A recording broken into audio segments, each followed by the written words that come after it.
This presentation is going to go through some of the basic rules of judging showmanship at Halter, and kind of as you work through as a judge, some things that you might look for and consider when you're judging this particular class.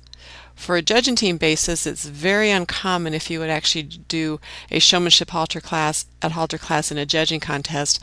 However, for those of you that are looking to be horse show judges, it really is one of the most popular classes and kind of important classes that we might have. Okay, so just remember the purpose of the class is really that the exhibitors learn to present their horse in hand.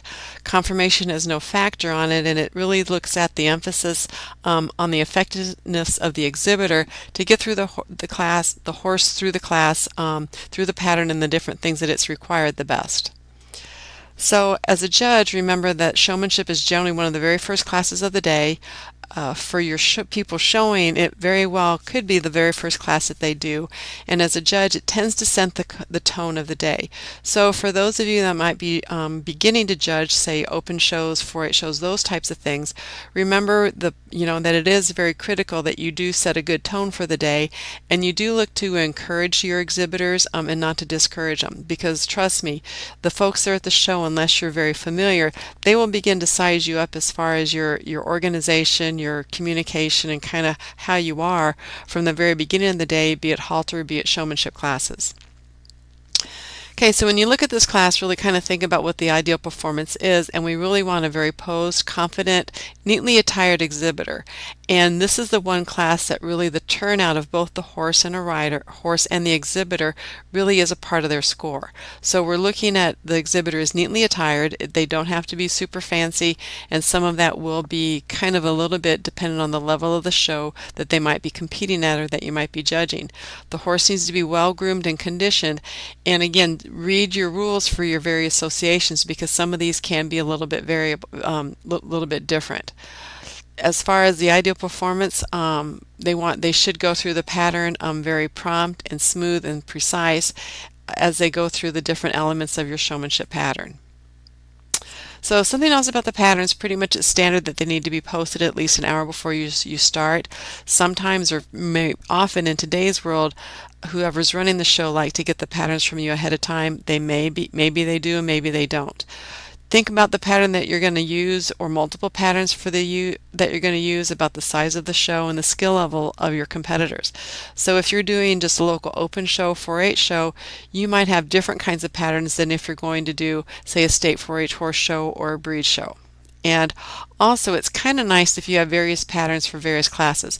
For example, if you're judging kind of a show that has everything from the pee-wees, the walk trot, 13 or 11 and under up through adults, it's nice to have some different patterns depending for those various classes. Doesn't have to be a different one for every single one, but really the patterns for your adults or your senior, your older youth should be a little bit more complicated than, say, your novice or your younger patterns for your younger exhibitors. When you set up the pattern, to me, you as the judge should really set up your cones. That way you are comfortable and know how they are, and kind of walk through the pattern, make sure that the distances are correct, that it's very doable for the exhibitors. Also, maybe they've got some questions over it, so make sure that everybody kind of understands how things are set up and how the pattern is supposed to be done. And then you keep it the same for everyone. And so once the first exhibitor goes, if you decide the cones are wrong, too tight, this or that, you cannot really change them after that first exhibitor is gone. You could change them between classes. If you're going to change things, then that very first exhibitor, they really need to have an opportunity to go ahead and go back through the pattern. Again, there's a lot of places you can get patterns from. Many of them are posted online. You can also develop your own. I always say just make sure that they're very clear, easy to follow, that you don't have to have a lot of questions. And so these are just a couple sample patterns. This one just has a single cone in it where they're going to trot, do a 270. Then this is a backup. The judge is here, and then after they're finished, they're going to walk away. It's also nice maybe to have a legend off to the side so they know what all these different kinds of lines and things mean. This is a pattern that has 4 cones in it, set up a little bit different, and so just make sure they're very clear and laid out the way that you want them to be, and that you're not going to have a lot of questions. You and the show management need to set up kind of what the class routine is. In today's world, a lot of times they have the exhibitors come in and work from the gate. Sometimes for different types of things to recognize the exhibitors, they want them all left in the arena. So it's just really gonna vary with you and show management as far as how they're gonna do. Some will have post a working order. Sometimes that's the only way you can get someone up and ready to go. So you know, make sure that you're doing it how your show management wants you to do it and how quickly and efficiently you can run it. Also, once they've completed the pattern, some shows want the exhibitors to stay in. This is perfectly fine unless you have some huge classes of 30, 40, 50 exhibitors. Then it's very difficult for them to stay in and it's very hard for them to do. So some will have them do their pattern and go ahead and be excused. So again, that's really going to vary a lot with the size of the show and what you have. Especially if you have some very large classes, I think it's a little bit unfair to have them all come in and line up, because those last exhibitors, their horses will get stale and kind of fall asleep on them versus the ones that go first. But so if it's my preference is, so long as they have a working order and someone's always ready at the cone, I really prefer to go that route. Then if they want them to stay in the pen so they can get recognition, all that's perfectly fine. So again, kind of work with your management and think of what's the most efficient way to run some of those types of things. So when we're looking through the actual pattern, the actual performance, some of these things are things that I've noticed over the years and that I'll kind of bring your attention to as far as the exhibitor's posture, how they're running, how they have their hands held, how they're holding the chain. It's kind of difficult without video to show you some things with the posture and the run. So really just basically to talk about those, to me they should look fairly natural, fairly relaxed. This young lady, as she's trotting her horse, her position is really good because she's in the middle of the horse's neck. She's very relaxed as she runs. I've seen ones with some styles where they stick their rear out, are very stilted as they run. Sometimes when I'm working with kids, I have them go out there and hold their hands as they would be leading their horse, and then run around and kind of work with them on how they're using their legs and those types of things. These are going to come into your quality and your degree of difficulty. But some of the negative things and kind of faddish things some folks might do really kind of take away and can be a little bit of a deterrent from some things sometimes. You'll see also some different styles as far as how they walk. Do they take big steps, little steps? And a little bit of that might be something to get them in unison with their horse, but it should not be distracting from their overall performance. Hands are a big thing in showmanship as far as where they have them. They should be up, kind of comfortable where that horse's head is. They really should stay relatively even. You can see this young lady, her hands are very, very low. Her elbows are almost straight, and she kind of tends to be pulling that horse's head down. Her head is wanting to go down also. So this would be, as far as her quality score and maneuver score, would be lowering that maneuver score, and I would put as a comment arrow down with her hands as her hands are down. She's got her hands up and even, kind of even with appropriate for wherever that horse's head is.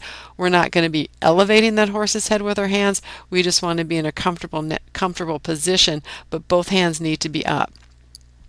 Here's a few other things with the lady's hands, or with some of our showman's hands.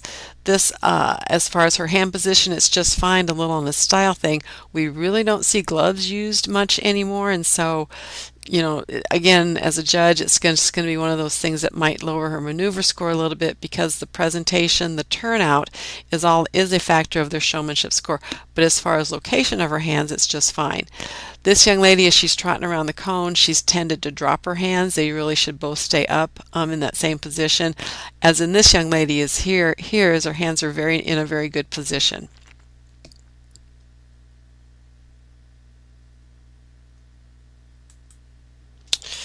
A little bit picking on the chain. Most of the time it's quite appropriate to use a chain on a horse.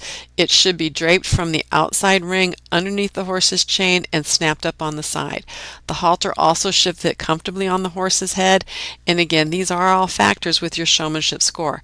This horse here, you can see the halter is pretty ill-fitting. It's low, it's kind of uneven, and so this would be kind of a lower score, mainly because starting with the fact that her halter is poorly fitting. Also, the chain should be just soft underneath the horse's chin. We've had some style things where individuals wanted to kind of drape this chain, and that, to me, that's not really appropriate. It doesn't need to be super tight, but it should just be kind of softly underneath that horse's chin. It is not required that they use a chain, and so some exhibitors with an extremely broke horse might choose not to use a chain, and that, that's just going to be a factor of their overall score. So looking a bit at the presentation and how they're going to move and present their horse now, or turnout, as I've mentioned before, part of their turnout really is the grooming, and so those horses need to be clean, shouldn't have any shavings or dust or anything like that on them. Hopefully showmanship is before your riding classes, so there's no saddle marks and things on those horses. There very rarely are rules as far as the mane. Some breeds it's appropriate, or they're supposed to have more of a long mane, and so that's going to come to breed appropriateness and a little bit of what the exhibitor chooses to do. All right, if they're long and they're short, however they are, they need to be clean and neat and all on one side. Banding is not a requirement. It is one thing that most exhibitors do choose now. I will say if they choose to band their mane, it needs to be done good and where it's all even, and those types of things, and it shouldn't be a distractor. We'll also see some folks with long manes that they will actually braid or band the very top of them. So there's different kinds of things that you'll see, and as far as exhibitor, as long as you follow your rule book, you can do a variety of different kinds of things. Clipping to me also is going to be a little bit of a factor of the size or the level of show that you might be competing at. It's not required that you clip their muzzle or the insides of their ears. In some horses it can be a challenge. However, if you begin to show at breed shows, if you're judging or showing at upper level 4-H shows and those types of things, you really probably need to have them clipped, their nose, their muzzle, their eyes. The minimum is the outside of their ears, but I'll be honest with you, if you're competing at breed shows, you really do need to clip the insides of the ears. However, there are some groups that do not allow clipping. I judged in Europe one time, and they were not allowed to clip out the insides of their ears. So double check some of those kinds of things. Some associations, hoof black has not been allowed. If you also take this horse in ranch riding, depending on the association you're showing in, you may or may not be able to have hoof black on your horse. So plan accordingly for what else you might be using or doing. Also remember, if you're showing in ranch riding for many associations, no bands can be in that horse's mane if you're showing in some of those other classes. So again, double check for you as exhibitor what you can and can't do. So here's a variety of different pictures of what a person's turnout should be. This young lady, to me, as far as overall scores, she's going to be on the lower side just because, in showmanship, you want to have a very neat appearance. And so her hair really needs to be up. And pretty much the style now is that we put it up in a bun. The minimum is a ponytail, okay, but it really should be not long and flowing. The shirt, if it's an open show in Nebraska, 4-H show, some of those types of things, it's okay. But to have it a little bit more pressed and fitted is probably a bit better. These are two individuals that are showing at a 4-H level, and again, you can see they've got well-fitted hats. The shirts are more fitted. She's got her hair up in a bun and those types of things. Young man here, a tie for this type of show is probably very appropriate, kind of expected, and those types of things.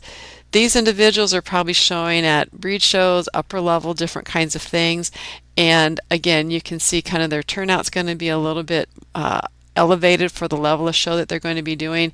Doesn't mean you have to have sparkle, but you need to be well fitted and neatly attired, and make sure that the hat is kind of fashionable and styled for today's kind of expectations. The young man here, many times in these upper level show or more breed shows types of things, they will wear a suit coat and a tie, and so kind of look at some of those different kinds of things. As a judge, it is a factor of your score. I'm not going to give this individual a super high score just because she's turned out well, but it is an entire factor of her score. And I'm sorry, however, if both of these were shown at the World Show, her turnout is not going to be quite as in that OF and P area, not as high as what a turnout from this, but then they still have to go through the classes and perform them as correctly as what they can. Okay, so as we get into the showing side of it, pretty much across the board the quarter system is used. Again, check the rule book. Some say it can be quarters or half systems. I think pretty much across the standard is to use a quarter system, which means as we divide the horse into 4 quadrants down through the center here and across his withers here, and we've got 1, 2, 3, and 4. Okay, and this is all to give the exhibitors and the judge the guidelines so that the exhibitor and judge are always able to see each other and the exhibitor knows what their horse is doing. So for example, if the judge is in the front half of the horse, so either here in 1 or 4, the exhibitor is going to be the opposite side of the judge. So if the judge is here in quadrant 4, the exhibitor is going to be over here in 1. So there the exhibitor can always see where the judge is at and also see what the horse is doing. When the judge would move over here, the exhibitor is going to flip sides and be over in the opposite side. All right. Then if the judge moves here back to number 2, quadrant 2, the exhibitor cannot tell where the judge is or what they're doing, so the exhibitor will come over and be on the same side, on the off side, the right side. So we would have the judge here and the exhibitor here. When the judge crosses the back half of the horse and would be over here in 3, the exhibitor is going to come over here to again be on the same side. It's important that the exhibitors don't play a game, and once the judge is committed to where they're at, then the exhibitor softly and quietly goes ahead and moves to the correct portion. Okay. As a judge, you're going to look to see, does the exhibitor know where they're supposed to be? Are they unsure? Or are they excessively slow and late when they go ahead and make that turn or make that move to the next quadrant? All right, so to talk through the scoring system, and this is going to go a lot with the correctness, okay, that we'll look at, and some with the quality. I'm going to show you what has been approved for 2019 for both the Quarter Horse and the Pain Association. And this scoring system is very much the same as what we use for the different pattern classes of trail, western riding, reining, and those types of things. The scale is similar to what we use in the cattle classes, where it's broader, where it goes from -3 to +3. Excuse me. So the scoring is going to be from 0 to infinity, with 70 being average. Again, same as the others. Again, I already mentioned maneuver scores is going to be from a -3 to a +3, and again go up and down in half-point increments. So it could be a +0.5, a +1, +1.5, +2, +2.5 to a +3, and so on the lower side.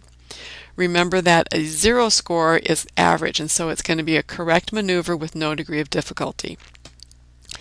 In addition, there is a box, will be a box that will have overall form and effectiveness, so F and E. And this is going to be assessed at the completion of the showmanship run, and it's either going to be a 0 score, okay, or up to a +5. There's no negative with it. So if this exhibitor comes in there and does an outstanding, tremendous job, they're fitted well, their horse is put together well, their turnout is very exceptional, and the whole presentation is very exceptional, you can give them a +5 and on down to where it's just average. All right. Penalties is that we've had for the others, minor, major, and severe penalties. The point deduction for these is a little bit different. Minor penalties are a 3-point deduction, majors are a 5, and severe penalties are going to be a 10-point deduction. So your 3-point deductions for showmanship, some of these are going to be similar to what we have in the other pattern classes of horsemanship and equitation: a break a gait at a walker jog, walker trot for up to 2 strides. If they under turn up to an 1/8, that's going to be a 3-point deduction. If they hit or tick a cone, that's going to be a 3-point deduction specific to showmanship. If they slide the pivot foot, so if they just move it a little bit, that's going to be a 3-point deduction. If they lift it up and put it right back into the same place, that's also going to be a 3-point deduction.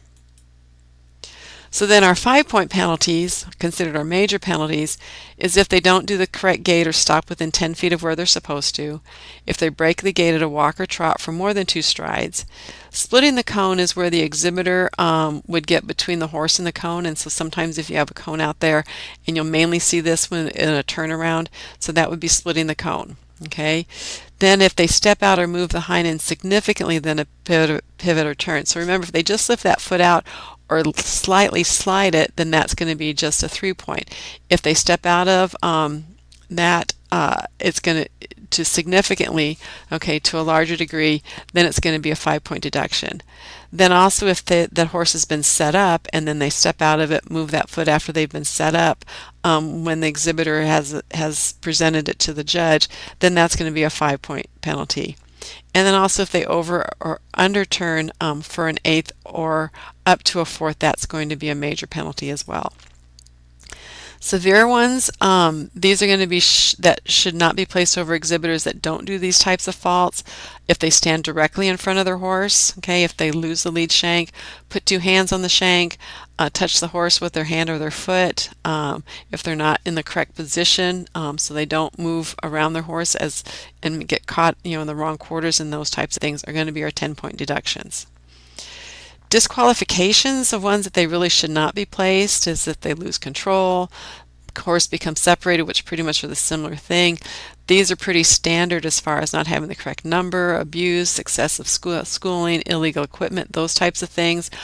Others, not performing the gait, going off pattern, wrong side of the cone, things like that, over or under turns by more than a quarter.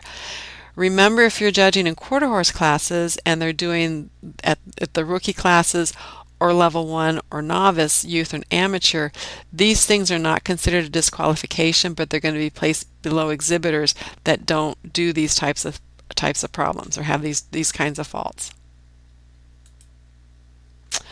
On the positives that are going to increase their degree of difficulty and their quality of their maneuver scores are going to be, that good eye appeal, that very first impression, are they sharp? Their posture, the horse is very much in hand with each other, there's not a lot of pulling and things, and the horse just kind of just knows what to do. Horse that's well fitted, the exhibitor that's well fitted, they're very consistent. They increase their degree of difficulty by even walking at a stronger pace, more confident pace, moving around their horse, and those different kinds of things are all going to put them up on the positive maneuver scores. A good quick setup, making sure that the pivot foot is correct, good and steady with their hands, and all those types of things are very important. We do get the question if the horse pivots on the incorrect pivot foot, and to me the correct pivot foot is the inside foot, and you've seen the penalties of minor or major, the different penalties assessed if they pick up the pivot foot, and that would be if that's the pivot foot, if they're picking up that pivot foot, which should be the right hind pivot foot, then they will be incurring those different penalties. So remember that you're going to try to always judge on the positive.